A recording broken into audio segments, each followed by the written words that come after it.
تو آج ہم تاریخ کے سب سے بڑے اور سچی بات ہے سب سے خطرناک جاسوسی تھرلر کا پردہ چاک کرنے والے ہیں۔ یہ محض سائنس کی کہانی نہیں ہے، بلکہ دنیا کے سب سے تباہ کن ہتھیاروں کی دوڑ کی داستان ہے۔ ایک ایسا سفر جہاں دنیا کے طاقتور ترین ممالک نے وہ خطرناک کھیل کھیلے جن کا ہم شاید تصور بھی نہیں کر سکتے۔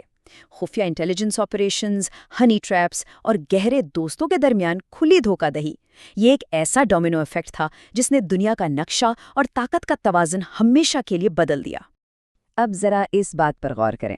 آج دنیا میں 195 ممالک ہیں اور لگ بھگ سبھی کے پاس جدید ہتھیار موجود ہیں، لیکن ان 195 میں سے صرف 10، جی ہاں، صرف 10 ممالک ایسے ہیں جنہوں نے دنیا کی سب سے خوفناک طاقت یعنی ایٹمی ہتھیاروں تک رسائی حاصل کی ہے۔ یہ سوچ کر یہ حیرانی ہوتی ہے کہ دنیا کو ختم کرنے والی یہ بے پناہ طاقت کتنی چھوٹی سی اقلیت کے ہاتھ میں ہے۔ تو آخر اتنا محدود اور مخصوص کلب بنا کیسے؟ یہ کوئی ایسا کام تو تھا نہیں کہ چند سائنسدان لیبارٹری میں بیٹھے اور بس ہتھیار بن گیا۔ بالکل نہیں، یہ ایک پورا سلسلہ وار عمل تھا جو جاسوسی، بلیک میلنگ اور جغرافیائی سیاست کی بساط پر کھیلا گیا۔ اور سچ پوچھیں تو اس کلب میں شامل ہونے والے ہر نئے ملک کے پیچھے ایک پوری سنسنی خیز داستان چھپی ہے۔ حصہ پہلا، پہلی ایٹمی اجارہ داری، مینہٹن پروجیکٹ کا آغاز۔ یہ تو ہم سب جانتے ہیں کہ امریکہ نے سب سے پہلے ایٹمی ہتھیار بنائے، لیکن اس کی اصل شروعات 1938 میں ہوئی جب جرمن سائنسدانوں نے ایٹم کو توڑنے کا طریقہ یعنی فشن دریافت کیا۔ البرٹ آئنسٹائن نے فوراً خبردار کیا کہ بھئی ہٹلر اس سے بم بنا سکتا ہے۔ بس پھر کیا تھا، امریکہ نے جنگ کے دوران انتہائی خفیہ مینہٹن پروجیکٹ شروع کر دیا۔ برطانیہ اور کینیڈا کے سائنسدانوں کے ساتھ مل کر بے تحاشا پیسہ اور وسائل لگائے گئے۔ بالآخر جولائی 1945 میں ٹرینٹی ٹیسٹ کی کامیابی کے ساتھ امریکہ نے پہلی ایٹمی اجارہ داری قائم کر لی اور صرف ایک ماہ بعد جاپان پر بم گرا کر اس طاقت کا انتہائی خوفناک مظاہرہ بھی کر دیا۔ حصہ دوسرا، جاسوس اور ٹوٹے ہوئے معاہدے، اتحادیوں کے درمیان بڑھتی خلیج۔ اب دیکھیے، امریکہ کی یہ اجارہ داری زیادہ دیر چلنے والی نہیں تھی۔ جنگ میں جو اتحادی تھے وہ پلک جھپکتے ہی حریف بن گئے۔ دوسری جنگ عظیم میں سوویت یونین امریکہ کا پکا اتحادی تھا، لیکن 1941 میں امریکہ نے اچانک ایٹمی ریسرچ شیئر کرنا بند کر دی۔ سوویت یونین کو فوراً شک ہو گیا کہ کچھ تو گڑبڑ ہے۔ انہوں نے بڑی خاموشی سے اپنے جاسوس سیدھے مینہٹن پروجیکٹ کے اندر داخل کر دیے، اور دوسری طرف امریکیوں نے بھی کمال کیا۔ انہی سوویت ایجنٹس کو ڈبل ایجنٹ بنا کر غلط معلومات فیڈ کرنا شروع کر دیں۔ مطلب رازداری کا ایک انتہائی خطرناک کھیل چل رہا تھا۔ سوویت یونین نے بھی کچی گولیاں نہیں کھیلی تھیں۔ انہوں نے امریکی ڈیزائنز پر اندھا بھروسہ کرنے کے بجائے اپنی ریسرچ بھی جاری رکھی، اور پھر 1949 میں پوری دنیا کے ہوش اڑ گئے۔ سوویت یونین نے قازقستان میں اپنا پہلا RDS-1 ٹیسٹ کامیابی سے کر ڈالا۔ امریکی اندازے دھرے کے دھرے رہ گئے، اور اس دھماکے نے نہ صرف امریکی اجارہ داری کا خاتمہ کیا بلکہ اس سرد جنگ کا باقاعدہ آغاز کر دیا جس نے دہائیوں تک پوری دنیا کو خوف میں مبتلا رکھا۔ اب باری آتی ہے ملک نمبر 3 یعنی برطانیہ کی، ایک گہرا دوست جسے بڑا دھوکہ ملا۔ برطانیہ نے دراصل 1940 میں ہی اپنے پروجیکٹ پر کام شروع کر دیا تھا، لیکن جنگ کی وجہ سے وسائل کم پڑ گئے تو انہوں نے اپنی ساری ریسرچ امریکہ کے حوالے کر دی۔ بدلے میں کیوبیک ایگریمنٹ ہوا تھا کہ دونوں ٹیکنالوجی شیئر کریں گے، مگر بم بننے کے بعد امریکہ اپنے وعدے سے مکر گیا۔ اس سرحدی دھوکے کے بعد برطانیہ نے ٹھان لی، اپنا یورینیم استعمال کیا، دن رات ایک کر کے 1952 میں اپنا پہلا ایٹمی دھماکہ کر کے ہی دم لیا۔ ان پہلے ایٹم بموں کے فوراً بعد سائنس نے ایک اور بلکہ زیادہ خوفناک چھلانگ لگائی۔ عام ایٹم بم میں ایٹمز کو توڑ کر توانائی بنائی جاتی ہے جسے فیژن کہتے ہیں، لیکن اب ہائیڈروجن بم کی خطرناک دوڑ شروع ہو چکی تھی۔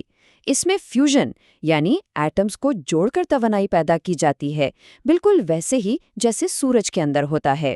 یہ نیا ہائیڈروجن بم ہیروشیما پر گرائے گئے بم سے حیرت انگیز طور پر 450 گنا زیادہ طاقتور تھا۔ اس نئی اور تباہ کن سائنسی دریافت کے بعد تو سپر پاورز میں جیسے ایک پاگل پن کی دوڑ لگ گئی۔ 1952 میں امریکہ نے ہائیڈروجن بم کا ٹیسٹ کیا تو 1955 میں روس نے بھی کر ڈالا، اور پھر 1957 میں برطانیہ بھی میدان میں آ گیا۔ ہر کوئی جیسے دنیا کو یہ بتانے پر تلا ہوا تھا کہ تباہی پھیلانے میں ہم کسی سے پیچھے نہیں ہیں۔ حصہ تیسرا، آنا اور سر جنگ کی تقسیم، فرانس کی مجبوری۔ اب چوتھے ملک یعنی فرانس پر نظر ڈالتے ہیں۔ ان کا ارادہ شروع میں صرف ایٹمی بجلی بنانے کا تھا، لیکن 1956 کے نہر سویس کے بحران نے سب کچھ بدل دیا۔ مصر کے خلاف کارروائی پر سوویت یونین نے ایٹمی حملے کی دھمکی دے دی اور اوپر سے امریکہ نے معاشی دباؤ ڈال دیا۔ فرانس کو انتہائی شرمندگی کے ساتھ پیچھے ہٹنا پڑا۔ اس بے عزتی نے ان کی قومی انا کو شدید ٹھیس پہنچائی۔ نتیجہ، فرانس نے فوراً اپنی افریقی کالونیوں نائجر اور میڈاگاسکر سے یورینیم نکالا اور دن رات محنت کر کے 1960 میں اپنا پہلا ایٹمی ٹیسٹ کر ڈالا۔ اور پھر آتا ہے ملک نمبر 5، چین۔ کورین جنگ میں امریکی دھمکیوں کے بعد چین نے بم بنانے کا حتمی فیصلہ کر لیا تھا۔ شروع میں تو سوویت یونین نے ان کی مدد کی، لیکن پھر آپس میں اختلافات ہو گئے اور روس نے جون 1959 میں اپنے سارے سائنسدان واپس بلا لیے اور چین کو بالکل اکیلا چھوڑ دیا۔ چین نے اسے ایک چیلنج کے طور پر لیا اور 1964 میں اپنا پہلا ٹیسٹ کر کے دکھایا، اور اس ٹیسٹ کا نام جان بوجھ کر 59 رکھا گیا، جو کہ جون 1959 کی طرف اشارہ تھا، مطلب سوویت یونین کے دھوکے پر سیدھا ان کے منہ پر ایک زوردار تماچا۔ حصہ چوتھا، سائے میں چھپے راز، اسرائیل کا خفیہ پروگرام۔ اب چھٹے ملک یعنی اسرائیل کی کہانی تو بالکل ہی ایک ہالی ووڈ تھرلر جیسی ہے۔ ان کی حکمت عملی مکمل طور پر سائے میں چھپ کر کام کرنے پر مبنی تھی۔ اسرائیل نے شروع میں فرانس کے ساتھ مل کر کام کیا، لیکن امریکی صدر کینیڈی اس کے سخت خلاف تھے۔ کینیڈی کے بعد اسرائیل نے اتنی رازداری سے کام کیا کہ 1967 تک خاموشی سے اپنا پروگرام مکمل بھی کر لیا۔ یہ راز تب پھاش ہوا جب 1986 میں ایک ٹیکنیشین مورڈکائی وینونو نے برطانوی اخبارات کو خفیہ تصاویر لیک کر دیں، جس کے بعد اسرائیلی خفیہ ایجنسی موساد نے باقاعدہ ایک ہنی ٹریپ بچھایا، اسے بیرون ملک پکڑا اور واپس لا کر قید کر دیا۔ اسی دورانیے میں ایک انتہائی پراسرار واقعہ بھی پیش آیا۔ 1979 میں امریکی سیٹلائٹس نے سمندر کے اوپر ایک بہت بڑی روشنی یعنی ایک ڈبل فلیش ریکارڈ کی۔ اسے تاریخ میں ویلا واقعہ کہا جاتا ہے۔ بہت سے لوگوں کا ماننا ہے کہ یہ 8واں ملک جنوبی افریقہ اور اسرائیل کا مشترکہ ٹیسٹ تھا، کیونکہ جنوبی افریقہ اپنی نسل پرستی کی پالیسیوں کی وجہ سے پوری دنیا میں تنہا ہو چکا تھا اور اسے سوویت اثر و رسوخ کا سخت خوف تھا۔ اسی تنہائی کا فائدہ اٹھاتے ہوئے اسرائیل نے ان کی مدد کی۔ لیکن جنوبی افریقہ کی کہانی میں ایک زبردست ٹوسٹ ہے۔ آج ان کے پاس کتنے ایٹمی ہتھیار ہیں؟ 0۔ جی ہاں، بالکل 0۔ 1990 میں سوویت یونین کے بکھرنے اور نسل پرستی کے نظام کے خاتمے کے بعد جنوبی افریقہ تاریخ کا وہ واحد ملک بن گیا جس نے اپنے بنائے ہوئے ایٹمی ہتھیاروں کے ذخیرے کو خود اپنے ہی ہاتھوں مکمل طور پر تباہ کر دیا۔ ہے نا حیرت کی بات؟ حصہ 5واں، برصغیر کی ایٹمی دوڑ، بھارت اور پاکستان۔ اب اگر ہم اس کہانی کا رخ جنوبی ایشیا کی طرف موڑیں تو ہمیں واضح طور پر نظر آتا ہے کہ کیسے سویلین ٹیکنالوجی کو انتہائی خطرناک مقاصد کے لیے استعمال کیا گیا۔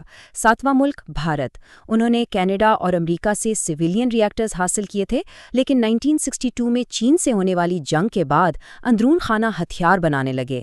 1974 میں انہوں نے چھپ کر بم کا تجربہ کیا، اور ذرا نام چیک کریں، اسے پرامن ایٹمی دھماکہ یا پروجیکٹ اسمائلنگ بدھا کا نام دیا گیا۔ اس پر امریکہ اور کینیڈا شدید غصے میں آئے کیونکہ ان کی دی گئی سویلین ٹیکنالوجی بم بنانے کے لیے استعمال ہو چکی تھی۔ اب ظاہری سی بات ہے، بھارت کے اس قدم نے پڑوسی ملک پاکستان میں خطرے کی گھنٹی بجا دی۔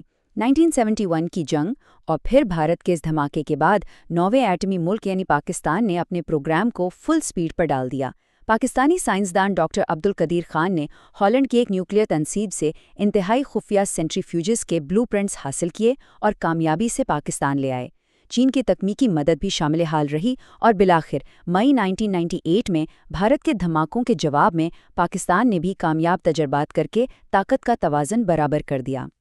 چھٹا اور آخری حصہ، پھیلاؤ کا جال، یعنی وہ خفیہ نیٹ ورک جس نے دنیا کو مزید خطرے میں ڈالا۔ خیر، جو راز پاکستان نے حاصل کیے تھے وہ صرف پاکستان تک محدود نہیں رہے، یہیں سے ایک ایسا نیا نیٹ ورک شروع ہوا جس نے 10ویں اور آخری رکن کی شمولیت کی راہ ہموار کی۔ جغرافیائی سیاست کی تاریخ کا یہ ایک انتہائی حیران کن اور خفیہ لین دین تھا۔ ذرائع کے مطابق ہوا کچھ یوں کہ پاکستان کو ایٹمی مواد مطلوبہ ہدف تک پہنچانے کے لیے میزائلوں کی سخت ضرورت تھی، جبکہ شمالی کوریا کو بم بنانے کی ٹیکنالوجی درکار تھی۔ بس پھر ایک سیدھا تبادلہ ہوا۔ شمالی کوریا نے اپنے نوڈونگ میزائل پاکستان کو دیے اور بدلے میں انہیں یورینیم افزودہ کرنے کی کمال کی ٹیکنالوجی مل گئی۔ شمالی کوریا کی قیادت کا یہ پختہ یقین تھا کہ اپنے نظام کو بچانے کے لیے یہ ہتھیار ہر حال میں چاہیے۔ پہلے روس اور پھر چین نے مدد سے انکار کیا تو انہوں نے بین الاقوامی معاہدوں کو سیدھا کوڑے دان میں ڈالا اور اکتوبر 2006 میں اپنا پہلا زیر زمین ایٹمی دھماکہ کر دیا۔ اس کے بعد تو وہ رکے ہی نہیں۔ 2009 میں انہوں نے ایک اور انتہائی طاقتور دھماکہ کیا اور اس کی شدت اتنی زیادہ تھی کہ باقاعدہ 5.0 شدت کا زلزلہ ریکارڈ کیا گیا۔ یوں انہوں نے اپنی حتمی دفاعی حکمت عملی کو دنیا کے سامنے ثابت کر دیا۔